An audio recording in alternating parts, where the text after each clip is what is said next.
Okay, welcome to Explorer's Guide Maritime Academy help videos, and we're doing help videos on application.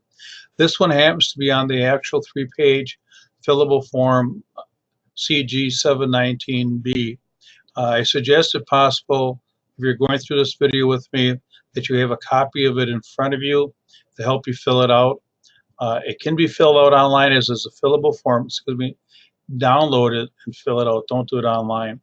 And then you can print it. It will not save unless you have a higher degree of acrobat reader, not just the free one. Then you can save it. Otherwise, it will not let you. So complete it, print it, and then, as we talked about before, probably scan your whole packet to email it in. Again, the application is only 3 pages, pretty straightforward. It's all the attachments that give people a headache. And again, by using the fillable form and typing, it's a cleaner document. It's also less prone to errors. Okay, so what we have here, we start out with your name at the very top, Social Security, and the name I want to really emphasize, it's got to be your legal name.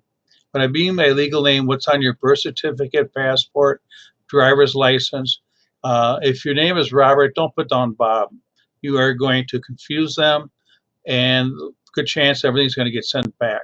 So use your official name on it. Social Security is used for tracking only on the original. After that, you'll be given a reference number, and of course your date of birth. Now, line 4 here, 4, 5, 6, make sure it's complete. You're a citizen. If your citizenship is in the United States, put down USA. Don't put down America, because there's many countries in America. Your place of birth, your state, and 5C is not county, it's country. I've seen that filled out wrong a number of times. Again, eye color, hair color. Pretty straightforward. The next group is your address, street address where you want things sent, and an email. I strongly suggest you use a very good current email, because they're going to let you know what's going on through the whole process, as well as send you updates and the like. So you want the right email that you have in there. And again, type it in, so make sure there's no way they can misread it on it. Again, point of contact down below. They're going to want a point of contact. Again, it doesn't have to have all the relationship stuff and like, but at least they want a point of contact of it. Now, the next part below is, what are you applying for? And original, it's going to be original officer, unless you're going for STCW or you're going for an able-bodied seaman, whatever those are ratings. Or if you just want to work on a big boat, then it's entry level. But if you're after a captain's license, a master's, whatever, it's officer original. Later on, you'll either use renewal or raising grade, etc. Now, the description below that is very important. If you do not write it in, you are not going to get it. I've seen a lot of pretty horrible situations where people simply forgot to put in what they want. So if it's for your 6-pack, it's an OUPV, operative uninspected passenger vessel, with either an inland, Great Lakes, or near coastal endorsement. That is based on your sea service. So if you're taking, you only have Great Lakes time, Great Lakes now counts for near coastal. So for Great Lakes, you'd put down OUPV with near coastal endorsement. If it's on the Western Rivers, then it's an inland license. If in fact you're out on the Gulf, out on the coast, east or west, then you're going to put down near coastal. But make sure you ask it. If you're also having other endorsements, such as a towing endorsement or a sailing endorsement, make sure you are requesting them.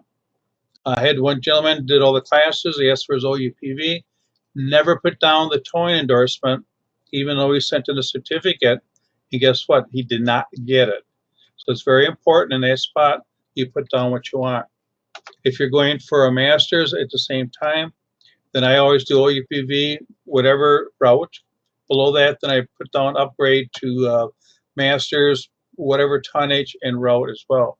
And that's where you would check the increasing grade above as well. A very important part. And then, yeah, we talked about that aspect of it. At the very bottom, if you want your license issued immediately, then you would check that box where it says for renewal transfers only. Well, that's for renewals. If you are going to go do a renewal, same form, and want it right away, you check that box. If you don't mind waiting until a month before your license expires, which a lot of people like to do so that they can actually get the most out of the license, then you would not check that box. Okay. Up on top of the next page, an original, you are not going to check that box. Your TWIC card is required. On a renewal, it is not required, and therefore you check that box. They'll do a background check that says, yeah, I've had a TWIC, but I'm not renewing them. Now, the next section down is criminal record. And it's very important that you fill it out very honestly, because they will do enough background searches. If you don't, they're going to find it and they will deny your license for 1 year.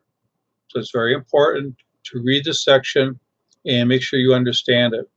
The common ones are DWIs and marijuana arrest or underage drinking, depending upon part of the country you live in. And again, even if it's 20, 30 years ago, make sure you indicate it. Okay. There's a definition in the instructions of what a conviction is. If in doubt, I would check the box on it. Again, all conviction, not just the ones listed in the form here. This is, again, explanation what a conviction is. Found guilty by judgment or plea. A no contest plea is the same thing. Anything military related, because they will do the National Drivers Registry review, and they will find just about everything there. If in doubt, put it down. If you have a yes, then you have to use CG 719C. I'll talk about that in just a moment. If you have any issues, call the NMC at the 888-427-5662 number and say, okay, this is what I got. What can you tell me? Do I need to list it or not? Again, these are just some of the convictions that are out there. Crimes against people, convictions involving fatalities, destruction of property, trafficking, burglary, larceny, all those. All of them have a period at which you must have a minimum of time before you can apply for your license. Again, the drug aspects of it, keep in mind, even if you have a card for medical marijuana, or if you're in a state with open marijuana, any conviction, any use involving when you have your license is totally forbidden because it's still a federal issue. Most people with either marijuana or drunk driving, if you have at least a year between you, time you're applying for it, and the conviction date, and you have a valid license, and you've done whatever they've asked you to do, they normally will not run into a problem. If you have multiple ones, you may well have to wait longer on it. But at least 1 year has to expire from the conviction date to when you make your application. Less than that, they will deny it and send everything back. Here's what the form looks like for the convictions, your name, the type of drug that was involved, any, again, the month or year of last use. For the conviction itself, where the details of it and what happened, and did you complete all the necessary work, depending upon the situation. But most, like example, DWIs, as long as it's been 1 year, you completed whatever is required, do you have a valid driver's license, those are the things that they're going to look at. If you had a little bit more serious situation, they may well ask for a letter from a counselor indicating that you completed things. If you had probation involved, definitely a letter from the probation officer. Any of that stuff is going to make things a whole lot easier. Again, do not hide it, because if they find it, you're going to be at least a year, if not longer, before you can acquire your license on it. Now, if you have, again, not previously disclosed, most of us will not when we're doing the initial one, but later on, when you go back to your renewal, what you do, if everything's been previously disclosed and there's been no new convictions, you check no. So that DWI that you had 20 years ago on your original license, you filled out the information. On your 5-year renewal, you're going to put down no, because it's already been disclosed. Okay, the next further down on, this is the second page, the National Driver's License Registry, you will check yes.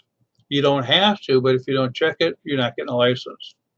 So it's one of those things where you're volunteering to do it, but if you don't, you're not going to get a license on it.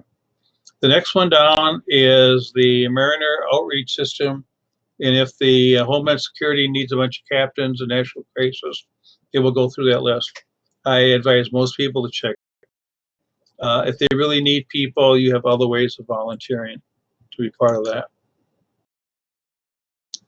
Okay, the continuity renewal thing, leave blank. You're not going in for continuity. You're going for your license. And then you have a signature, and then you also have a person that's going to give you the oath. The oath is right above it, and normally in most states, the notary public will accept your signature, sign in front of the notary, they'll notarize it, fine. Do not sign the form without being in front of a notary. If you do, no problem, but what you're going to have to do is fill out a different oath form on it. And we'll go back to that one. At the very bottom there, you will also see where it says page 4 or 5. They're going to want you to print in your name down there. Watch for those at the top and bottom of the forms, all the forms, and make sure that their initial, or not initial, but your name is put in there, because they're saying that without that, they have no assurances you read that page. Okay, this is the oath form. It's on our website as well. So if you do sign your app in front without being in front of a notary, then you need to have an oath given in front of anybody in your state. It's authorized to give oaths. Normally we just use a notary, but there may be other people available, including a Coast Guard official. Okay, on the very last page is third party. Unless you want somebody to talk to the NMC about your application, either on safety, professional qualifications, you want it sent to a different person, not your home address, act on your behalf on any other matters, answering questions on any possible criminal activity, then you will check one of these. If you do not want a third party, and again, I would say don't check it unless you truly want somebody else acting on your behalf. It's up to you. Leave it blank. But at the very bottom, again, they are going to ask for your name to be printed out on the bottom. Okay. Very important that all those little spots are filled out. That is the 3-page application. Again, it's a fillable application. Unless you have the higher end readers, it will not save. So when you get it completed, print it, and then we can go through and have it scanned. I mentioned in the overview video, the applications now and all the attachments normally can be scanned at 200 dpi, grayscale, and then they can be emailed in long as it's less than 8 megs to one of the regional exam centers.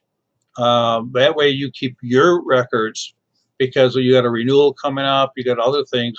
If you send in your paper copies, which is another option, then I suggest sending them copies, not doing originals on it. You want to maintain that in case there's any question, as well as renewals. Down the line, you may want to go for a master's license, and that C-Service is going to be important to help document for that. This is the end of the application. Now we're going to talk about each of the various attachments.